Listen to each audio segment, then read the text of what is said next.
Pakistan steel mills की बहाली का प्लान बनाने का सिलसिला तो जारी है, लेकिन वो लोग जिन्होंने 10 सालों के दौरान पाकिस्तान स्टील मिल्स को तबाही से दो चार किया, जिसका खसारा 485 अरब रुपए तक पहुंच चुका है। माजी के अंदर सुप्रीम कोर्ट ऑफ पाकिस्तान के नोटिस, FIA की कार्रवाई और नैब के रेफरेंसेस के बावजूद 8 साल गुजरने के बावजूद किसी भी अफसर और मुलविस लोगों के खिलाफ कार्रवाई को मंतकी इंजाम तक नहीं पहुंचाया गया। यह मामला खामोशी के साथ आगे चल रहा था कि स्टील मिल की बहाली के प्लान के ऊपर सबका फोकस था, लेकिन लाजमी था कि वो इंक्वायरीज जो माजी के अंदर इनिशिएट की गई, जिसके अंदर बासर लोग मुलविस थे, उनके खिलाफ कार्रवाई क्यों नहीं की गई। Pakistan steel mills working group ने वजीर खजाना असद उमर साहब को खत लिखा, जिसके अंदर उन्होंने इन तमाम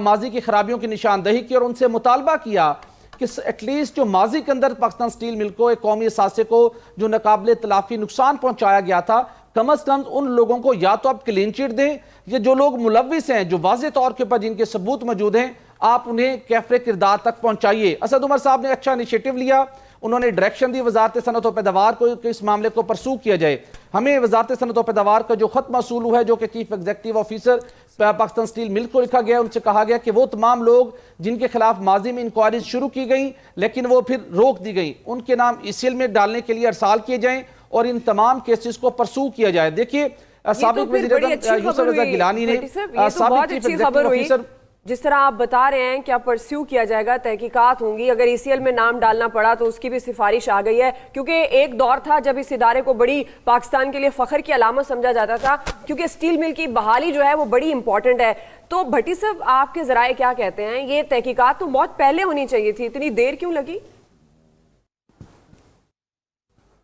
जी एग्जैक्टली, देखिए लोग बहुत बाअसर हैं। साबिक वज़ीर आज़म यूसुफ रज़ा गिलानी साहब ने साबिक CEO मोइन आफ्ताब को करप्शन चार्जेस के ऊपर बरतरफ किया, उनके साथ और बहुत से लोग मुलविस थे। 26 अरब रुपए का स्कैंडल था, नैब ने रेफरेंस भी फाइल किया लेकिन उसके ऊपर परसू नहीं किया गया। और आप सुनकर हैरान होंगी, ये लोग इस हद तक बाअसर हैं कि एक ऐसी शख्सियत जिसके खिलाफ नैब का रेफरेंस दायर हो चुका है,